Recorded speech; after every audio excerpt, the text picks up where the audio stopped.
This is a production of Cornell University.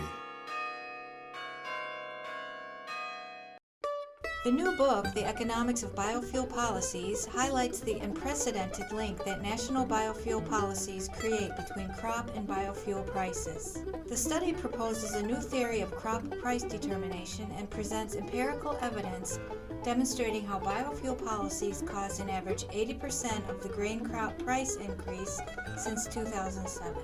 In a November 2015 book talk given at Mann Library, Dr. DeGorter of the Cornell Dyson School of Applied Economics and Management illuminates the way that these policies have changed the way we analyze commodity prices and food security in developing countries. The Economics of Biofuel Policies was co-authored by Dr. DeGorter, Dr. Dusan Drabic of Wageningen University and the University of Leuven, and Dr. David Just, also of the Cornell Dyson School. Thank you, Tom. And, well, there's the title.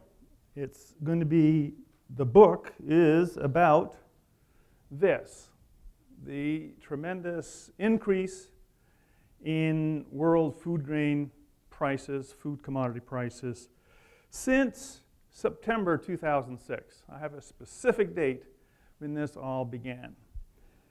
We've had 8 years of turmoil in world food commodity prices. It's not been a boom and a bust. Historically, agricultural commodities always have a boom and a bust. The second last one was in the early 1970s. The late 70s was the last one. And then now, September 2006 has been the most recent commodity boom. But this time, it's been a boom and a boom and a boom and no bust. And so the question is, why? And the answer is, in the title of the book, Biofuel Policies. We all know that 3 billion people in the world have less than $2 a day. 1 billion or so go hungry before prices tripled in 2006, 2007, and again higher in 2010, 11, and again in 2012 and 13. And so it was a big world issue. It was on top of the agenda on the G20 in 2008 and again in 2011. And biofuel policies were discussed at great length in each time, but you know how politics goes. So the issue this book asks is what was or what is the role of biofuel policies? And the answer is it is most of the action, if not all. And that is why it hasn't been like previous agricultural commodity booms. Well, to start, The Economist, that's not me, that's the magazine. I know I sometimes think I'm the economist when we're talking about this topic, declared in 2008 that it was a silent tsunami, that the world was not ready for this, that the world did not expect it, and the world had no policy goals or policies to deal with it. And I argue, or we argue in this book, is that that's true. Economists didn't anticipate this because they're looking at the wrong things. They're looking at the traditional supply-demand shocks that previous booms would cause it. But this time it's different. It's not quantity, it's now price links. And the price links are between biofuels and crops. And this was created by biofuel policies. And this makes it a new situation, a brand new, unique outcome. And while all tsunamis are silent, I'm not sure why you have to add the word silent, but what we argue in the book is that there was an earthquake that obviously was not heard around the world, otherwise it wouldn't have been a silent tsunami. It would have been a tsunami that we anticipate. And that earthquake is corn prices. That started in September 2006.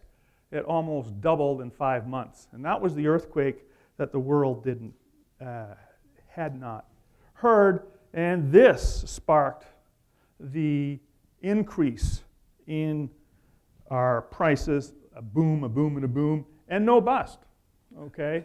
Real corn prices are 75% higher. Wheat prices are 40% higher and rice 30% in real terms in 2014, which is the lower part of that graph. Now, it would be easy to say that, well, hold on a moment, this looks like a bust, okay? But corn prices reached a low in 2009 in the midst of the greatest economic depression since the Great Depression. The corn prices reached a low of double the corn price low in November of 2005, when the world enjoyed the biggest economic boom ever in the history of the world. And so people have to ask that question, why?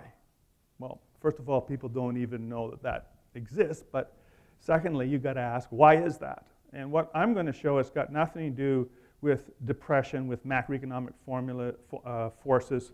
It really has got to do with biofuel policies. So how is it that biofuel policies are the cause? Well, as I said, it created a link between crop and biofuel policies. And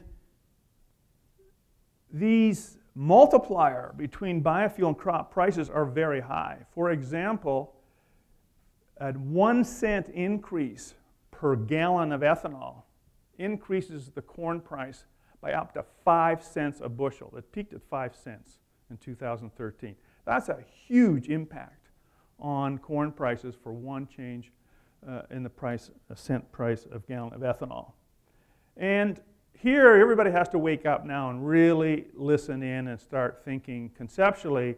We now have two states of nature for biofuel policies, biofuel prices. Okay, so biofuel prices are always linked to crop prices. But there are two states of nature for biofuel prices. The first state of nature they are linked to energy prices, like gasoline for ethanol, for example, and that's the lowest ethanol prices can go, and therefore that's the lowest corn prices can go. So that's one state of nature. The other state of nature is biofuel prices float up and away from energy prices. Ethanol prices delink themselves from gasoline, hence crude oil, and of course ethanol and corn are always linked, okay? And so therefore corn is higher too. So that's the two states of nature. There's now, and that the new counterfactual is this crop price link. It's not the good old days of no biofuels. You have to now look at the counterfactual, these new price links in the two states of nature. And we know we have a price floor. So how do I know that? Well, I'm going to give you lots of evidence, but I just want to briefly give you one slide that really, for me, is very graphic and tells me a lot, and that's the 2007-2008 price increase. And this graph represents 2007-2008, the first of the three peaks, the first of the three booms. And here you see that soybeans and corn and crude oil are locked onto each other near futures price all the way up and all the way down. And this has a lot of major implications. And I'm going to show you evidence of why and how and what nature this price link is. But one implication of this graph is that if corn is locked onto crude oil through ethanol and through gasoline, of course, then there's not much a supply or demand shock in the world in the corn market can do to the corn price, because it's determined by crude oil prices. And a change in ethanol production due to some supply-demand shock in the world is not going to change the crude oil price. Okay? Ethanol or biofuels represent 2% of total world transportation fuels. So that's the key thing that you have to remember. All of a sudden, the agricultural product markets are going completely delinked to what you normally learn in introductory microeconomics. Supply and demand shocks don't matter anymore. Okay, that's the key insight that you want to remember. Here, this is an aside. I want to just briefly mention to you that there is a law of one international relative price of grain and oilseeds. And in other words, where corn goes, oilseeds go, and barley and sorghum. And where corn goes, wheat goes, because wheat is used as feed. And where wheat and corn goes, there goes rice. And all that is because of competition for land and substitution in demand. And you might wonder about rice. More wheat is consumed in Indonesia than rice. So if wheat prices tripled, which they did in 2007, 2008, wheat prices tripled, then rice prices are going to triple too because of this reality. And if you look at the data, the relative prices of corn to wheat, corn to soybeans, corn to rice, before and after this very well-defined break that I identify in 2006, they haven't changed a bit. And what's research that's come out more interestingly is that the correlation between the price of calories of these four commodity groups, wheat, corn, rice, and oilseeds, is significantly higher than the correlation between the prices of these four commodities. And the correlations of these four commodities are very high to begin with. So you dig deeper, it makes a lot of sense. So this matters a lot in the age of biofuels, and I'll show you why that is the case. Okay, so here is an example of what happens with this linkage. We have corn to ethanol, ethanol to gasoline, and gasoline to crude oil. All right, now this has become locked. Okay, before they weren't. I'm going to show you in a minute why they weren't before and how they are now. Then we have gasoline and crude oil. We expect them to move together, but they get delinked a lot, by the way, because of bad weather, or actually there was one major refinery shut down a few months ago. Margins go up, things change. But this one here is the kicker. This is the ethanol gasoline, where it has two states of nature, remember? Remember I told you had to remember that concept? It's locked onto each other, and that's when it's as low as it can go. Ethanol can't go any lower than when it is priced equally to gasoline on a miles per gallon basis, or it floats up and away. We have mandate premiums because it gets too expensive, but that's because of government policies. And so that locked state of nature is a floor price for ethanol and hence a floor price for corn. So now corn has a floor price. And when it floats up and away, we have mandate price premiums and even higher prices for ethanol and corn. So we have equations for the locked price floor. There is an equation that depends on the price of gasoline and the relative mileage. It depends on the fuel tax. And it also depends on the tax credit, the blender's tax credit, which is a consumption subsidy for ethanol. But this equation, which I'm not going to show you, which is of course in the book, because there's two key equations as you can see now. One is the ethanol gasoline price link and the other is the corn ethanol price link, are very, very critical. It tells you when it's lowest it can be. If you add the tax credit, it also tells you when crop prices are tied on to crude oil prices or energy prices. And then third, you can take the observed ethanol price and subtract it from that equation, see if there are any mandate premiums or floating up and away premiums. Okay, so how do I know that everything I'm telling you is true? Well, just look at 33 months before September 2006. You look at the crude oil price in green, the ethanol price in dotted blue, and the corn price in red. Now, if you look at early on, oil prices exceed $40 a barrel. That's a huge threshold. We never had $40 a barrel in peacetime up until now. And it just keeps going up for these 33 months. And look at corn prices. And everybody knows that corn is a very energy-intensive user in its production. Markets are not stupid. So this corn price would be lower if oil prices didn't go up like that. All right, so that takes away an alternative explanation for why crop prices went up, higher input costs, okay? Right away, we're going to take that away. And here is ethanol. And ethanol peaked here when they banned an additive, a fuel additive, MTBE, and ethanol was the least cost alternative for its use. So this is sort of the background. And then here is the earthquake that was not heard around the world. Otherwise, we wouldn't have called it silent tsunamis. And here I plot, coming up to September 2006, I plot the corn price again in dotted red, and it's rather flat. But here is the ethanol production capacity, okay, plus that which is under construction. In 2006, it doubles. And 2/3 of the way through 2006, people see that doubling. The data's on the web, by the way. And they're wondering, where are we going to get the corn? And they say, okay, well, I guess somebody's going to have to bid up the corn to fill all those ethanol plants. And so prices of corn went up 88% in 5 months.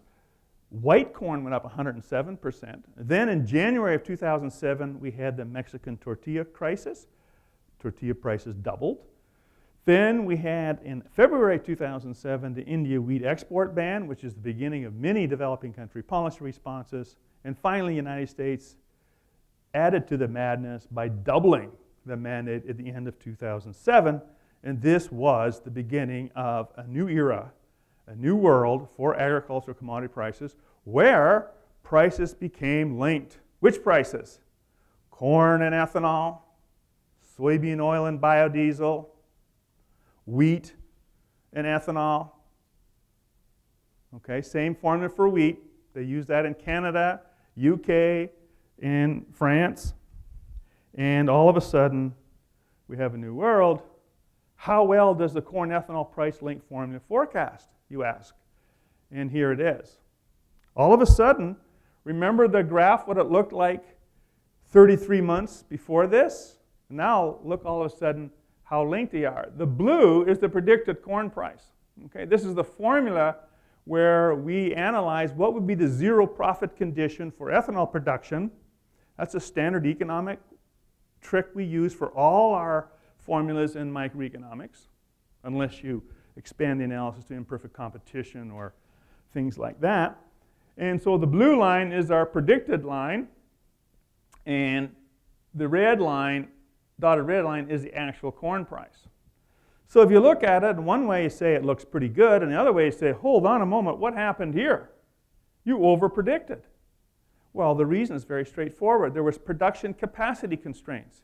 Over half the ethanol plants went bankrupt in the Great Recession. I think they call it the Great Recession. And they couldn't get new owners fast enough because they just turn them into new owners and they get them dime on a dozen.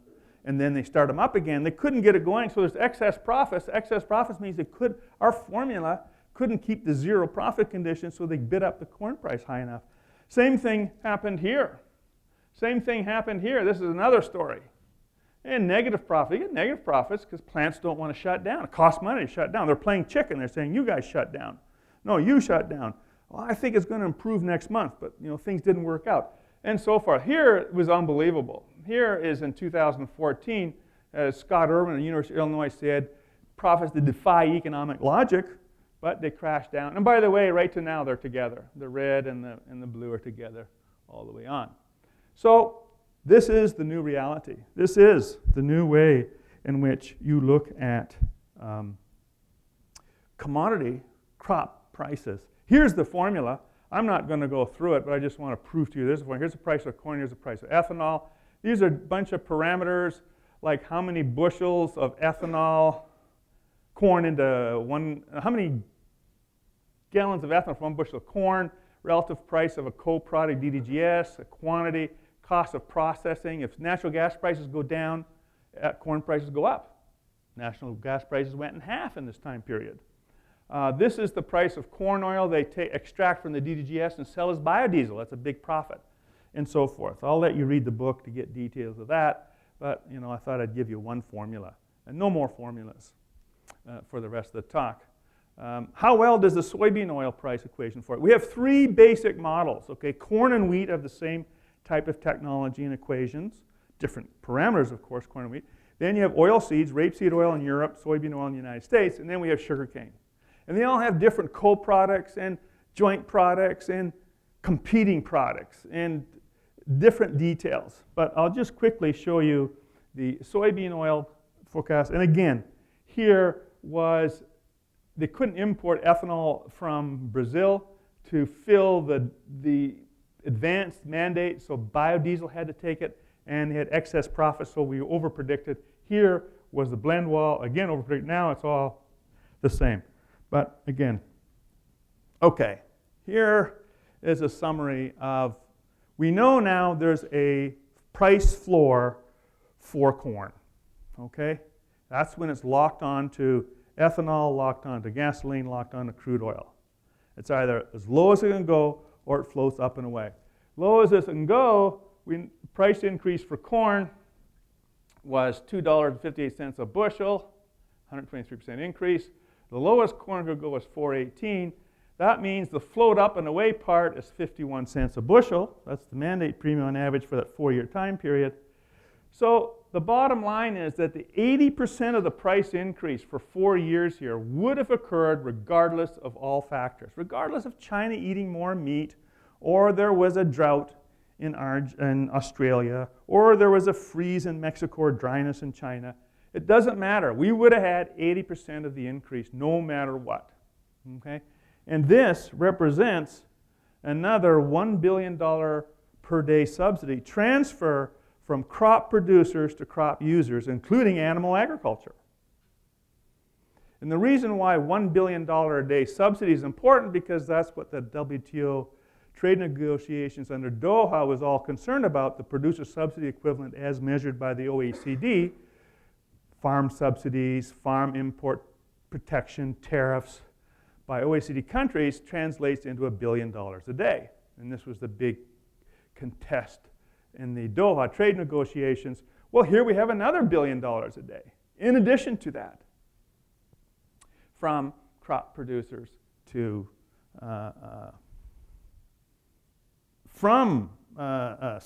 consumers to crop producers. Sorry, they're getting the subsidy. Got that reversed.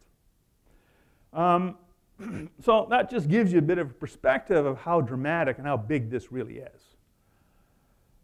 This graph here, for me, summarizes the whole story. For me, this is a simple, humble graph. It has an index of cereal prices, which is good enough. You could use a corn or a wheat price, it doesn't matter, because as we said, we've got the law of one international price. And we have the crude oil price. Of course, crude oil, gasoline, ethanol, there can be various things that can break it, but that's stylized good enough. I'm going to put up 4 time periods here for you. The first time period is, well, the earthquake not heard round the world. That was that big shake of realizing that it's a new ball game, price linkages were occurring, and oil and cereals went their own ways. Then we have 18 months, July 2007 to December 2008, where everything went straight up and everything went straight down. And why did that happen? I'm going to give competing theories in the last half of my talk. Better hurry up. But here we know the answer now. Corn is locked on to ethanol, is locked on to gasoline and crude oil all the way up and all the way down. Its biofuel policy has got nothing to do with supply-demand shocks or global warming or anything like that.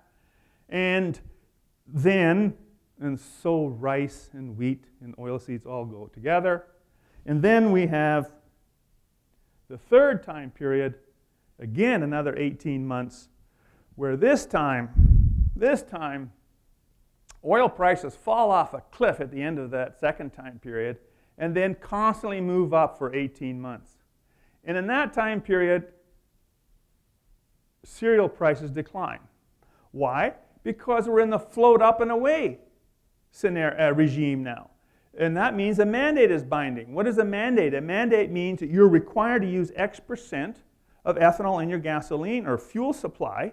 And so if oil prices are going up, gasoline prices are going up, your consumption of fuel goes down, so your need for ethanol and corn goes down, so those prices are supposed to go down. And guess what? They did. It's like a natural experiment of these two regimes. When you're lowest and locked, you're positively related to crude oil prices. But when mandate premiums, you get delinked from crude oil prices, and you end up having a negative relationship between crops and crude oil prices. And that's exactly what happened in this time period. And this you could call mandate premiums. Okay, that's the era of mandate premiums. Now, so oil prices going up and prices going down.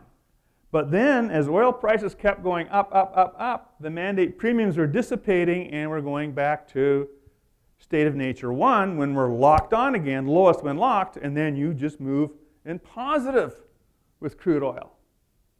And so that's exactly what you did. In that 1 year time period, you go straight up. Both, they had no choice. I'm going to give you some details of this for individual commodities in a moment, so you'll get to see that a little more detail. But for me, this summarizes these 4 time periods. These last 3 time periods are 4 years.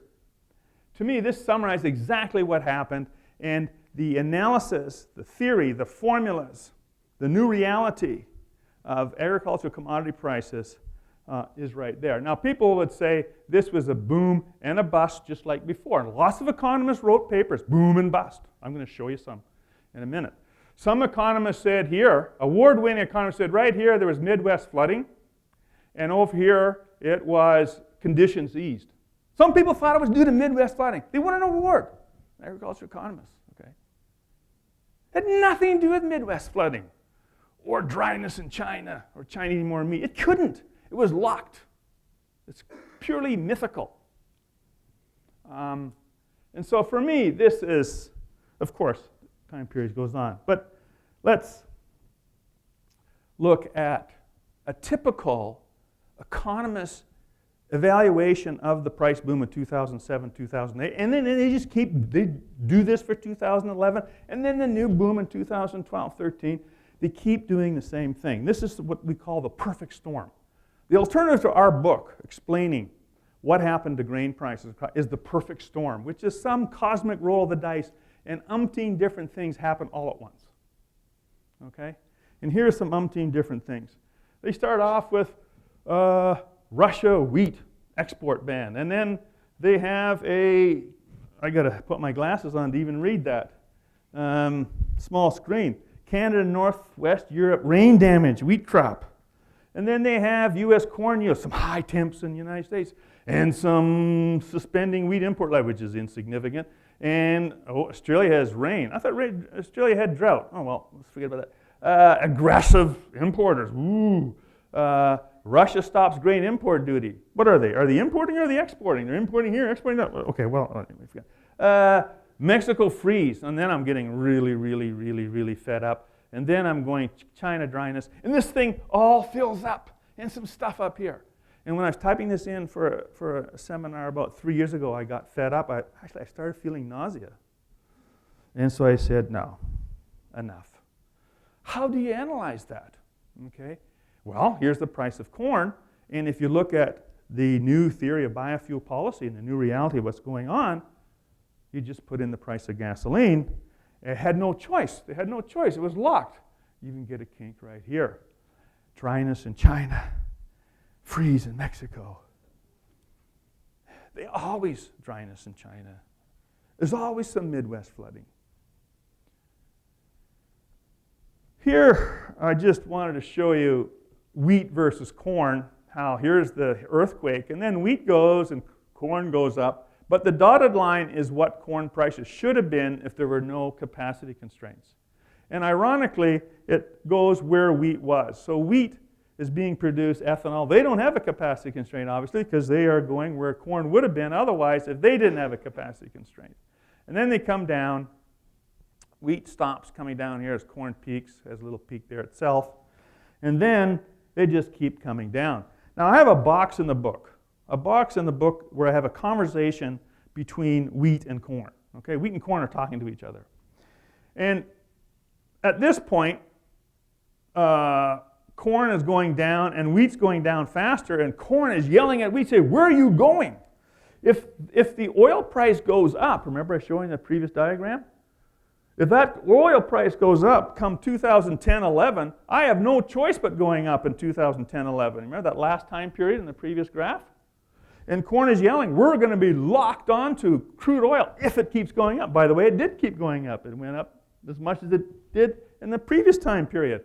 And you, wheat, are going to be sorry because we compete for land. We are competing in substitution and consumption. You're going to be sorry, and you'll have to come up. And lo and behold, corn went up 2.4-fold, and wheat went up 2.2-fold, and then wheat apologizes to corn. Here's rice and wheat. Rice, nothing happening in rice. Rice, nothing. And then it just goes up. Rice goes up more than any other commodity. I once told a USDA person, somebody said, are you telling me that rice went up because of biofuels, and therefore rice went up more than anybody else, and it was all due to biofuels? And I said, I guess I'm saying that. And how can that be? What happened in rice? Was there supply shock? Was there a demand shock? No. Demand was slowly declining per capita demand in the world for rice. There was absolutely zero supply shock. So experts in rice, Peter Timmer, he used to be a professor here. Wake up. You know that. This guy knows. He says there must have been a price panic. There's little rationale in and I include traditional fundamentals of supply and demand. I agree with them 100,000%, but I put that little traditional in there too. There was no reason to expect a sudden surge in rice price. The timing is hard to explain. I say impossible unless you account for biofuel policies to explain. I agree with them 1,000%, but just put those little brackets in. You nail it, okay? And then this last one says it all, the unimportance of low working stocks. There was no supply thing. There was nothing. All right, here's a graph that looks at more recent data, okay, after that 4-year time period I showed you. Average crude oil prices from 1st of January 2011 to last June was flat at $110 and just motoring along, and all of a sudden oil prices dropped off a cliff last year. And then corn prices kind of went down, then went up, and it just kind of went. And this is what happened. And what we have here then is like before, mandate premiums, the floating up and away when oil prices go up. But what I did was I said, what happens if oil prices went up $30 a barrel, not down 60? Let's say that oil went up half as much as it went down. Corn prices would be $6.50. Soybean prices would be $14, $15 a barrel. There'd be no option. It would have nothing to do with China eating more meat or dryness in China or a Midwest flooding. That is the reality. This is what people dealing with food security, people who teach agricultural product price analysis have to have in their hip pocket to understand commodity price determination. And agricultural policy analysts have to understand that. Okay, the recent baseline projection by the Energy Information Agency is $141 a barrel, 2013 prices by 2040. Well, if that's true, then corn prices and rice prices and wheat prices in real terms will never return to its previous long-term decline. I don't know if you in the audience know that real prices of all these crops have been declining for decades and decades and decades. Here is corn. I couldn't get too many decades. Okay, this is the projected trend if we didn't have the biofuel here in September 2006. This is the actual data. But if oil prices are going to be $141 in 2013 prices 10, 20, 30 years from now, we'll never get back there again. This is something we can confidently predict from our theory. Dryness in China, freeze in Mexico theory, I don't know what they can predict, but that's what it is. Okay, what's the implications for food security in developing countries? Some people say the best cure for high prices is high prices, and that's true. That always has been true. You can be guaranteed that was true. But this time it didn't happen. Why? What happened? Some people say the best cure for low prices, and I really disagree with that. I really disagree. We went away from that real decline in prices for one reason only, biofuel policies. And that is just a misrepresentation of what happened. Well, I have 5 minutes left. Let me go through what everybody else thinks.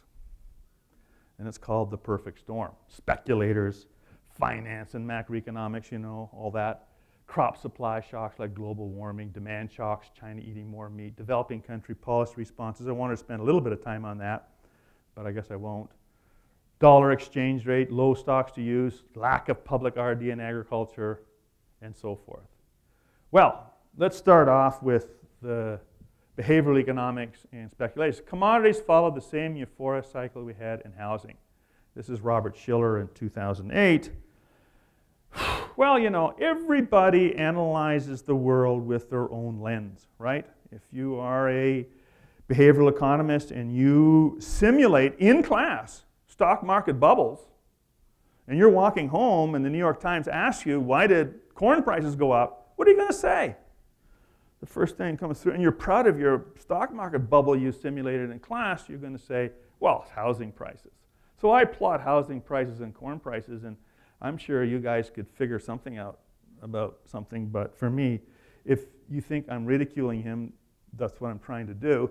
But I've been showing this graph for about 5 years, and somewhere halfway in between there, he won a Nobel Prize in economics. Then we have the finance and macroeconomists, and even the Nobel Prizes in finance, they make these fancy formulas and then crash long-term capital in 1998, and then we have to bail them out, and then 10 years later they succeed in crashing the world economy. So you wonder what we're going to get from them. And, well, it turns out that mankind has to live in the physical world after all. Was my professor when I was in Berkeley. See, finance and macroeconomics don't like to live in the real world. They like this never land of CDOs and swaps and speculation where beep beep the roadrunner goes off the cliff, but instead of the cartoon drops after a second or two, speculators can somehow keep corn prices high all these years through speculation, which is impossible. But anyway, macroeconomists, they look at GDP growth, money supply tightness, things like inflation.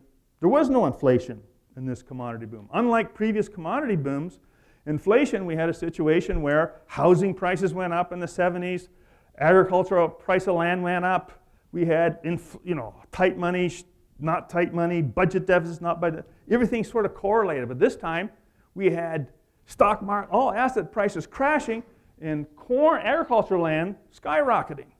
Why? What happened? All this macroeconomic explanation falls apart. Well, I think I've told you what happened. It's a brand new ballgame. It's different. It's new. You can't use the old models. You have to develop a new lens, a new paradigm, a new model to fit the new reality of what happened that never happened before in basic commodity prices. Now, there's a lot of people do a lot of research, and I have to admit I found a couple of finance economists who say they cannot explain these two time periods. They get it. They do very careful econometrics, and they have formulas in econometrics like you wouldn't believe, and they can't explain this. And so I give them credit. They have found an anomaly. So now the question is, how can I direct them to the economics of biofuel literature, of which there's over 2,000 papers, and to a subset of that literature, i.e. mine, so they can actually understand what actually happened. And they think they understand here, but it's illusionary. It's not like before, macroeconomics, loose money, tight money, expansionary, unexpansionary fiscal policy. No, and exchange rates. No, it's just, they just get these, you get a regression of something, but they really don't even understand these periods, but they think. But yeah, they understand they don't get, but they don't get all 4 time periods. But that's another world. Global warming. I've had economists say it was global warming. Now look at that. This is the deviation, of production from the previous year of corn, rice, and wheat. It's higher up. It's low down there. It's much lower now than it was past. I mean, just look at the data. How can you make assertions when you don't even look at the data? And of course, China eating more meat is one of the more popular explanations for higher commodity prices. And here, the net exports. They go up here, they flatten out. There's absolutely no indication that China eating more meat or the United States not eating less meat. I'm not sure why you blame it on China. Here's an amazing quote by econometricians, and they're looking at these crop energy price links. There's this huge literature, and they're looking for how did corn and wheat and soybeans and rice link to energy, in this new biofuel era. And here's one more. This paper is cited more than any of my papers, that there's no support that biofuel prices drive up agricultural prices. Rising sugar prices appear to be the leading cause of price inflation of commodities. Well, first of all, remember what our theory says. Our theory says that we expect a positive relationship between corn and crude oil when we're in the first state of nature, lowest when locked. But when we're floating up, we expect a negative relationship. It's regime dependent. And so if you look at this literature, you get three answers. A bunch of papers say, yes, there's a bigger link between corn. And the others say, no, it's negative. And then the third says, I can't quite tell. Okay? And they don't take their data and qualify it given the theory that I just gave you and summarized from her work in the book. And so, of course, you're going to get mixed results if you don't adjust for the scenario. Here I do 3 white commodities, 2 prices. The white commodities are cotton, rice, and sugar. And I gave this graph in the book to kill 3 birds with 1 stone. Sorry for the macabre metaphor. I really like birds. But economists try to overrule the first Nobel Prize in economics, which you can only have 1 policy per policy goal. But the 3 birds I kill is, well, how can it be speculators if there's no speculators in cotton and sugar?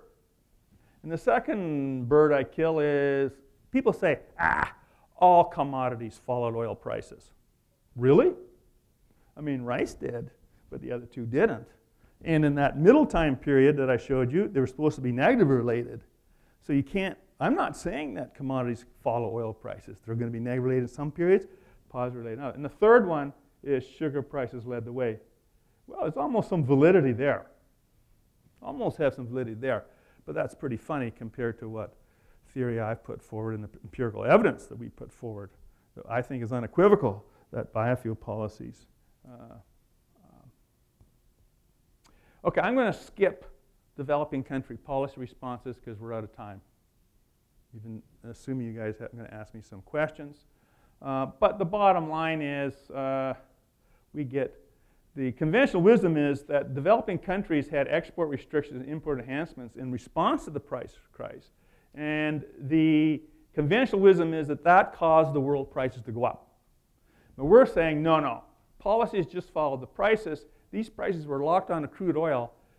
Nothing developing countries could do could affect the world price. The entire effect of developing countries' policy response was to lower their domestic price. And the World Bank would be developing this theory using conventional trade models when we're saying you can't use conventional trade models in this new year of biofuel policy. You've got to use our regimes, you've got to use our formulas. And then the World Bank is like Santa Claus. Then they give us the data to prove later, 3 years later, exactly our hypothesis. And I'll skip all that. And here's just an example of China. For wheat, they just kept it flat. And for rice, they kept it flat. How can you keep it flat by restricting exports? You've got to have an incidence. Some of it has to increase the world price, and some of it has to reduce your domestic price. And there has to be this self-defeating effect if every country does it. But that didn't happen at all. Why? Because they were locked on the crude oil with these formulas, and the incident was all on reducing the domestic price. So the developing countries saved a lot of hardship. And this is critical for analyzing food security with commodity price booms. Okay, here's the perfect storm. These here are,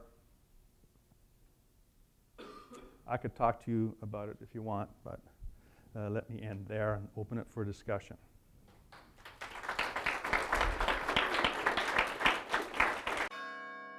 This has been a production of Cornell University. On the web at cornell.edu.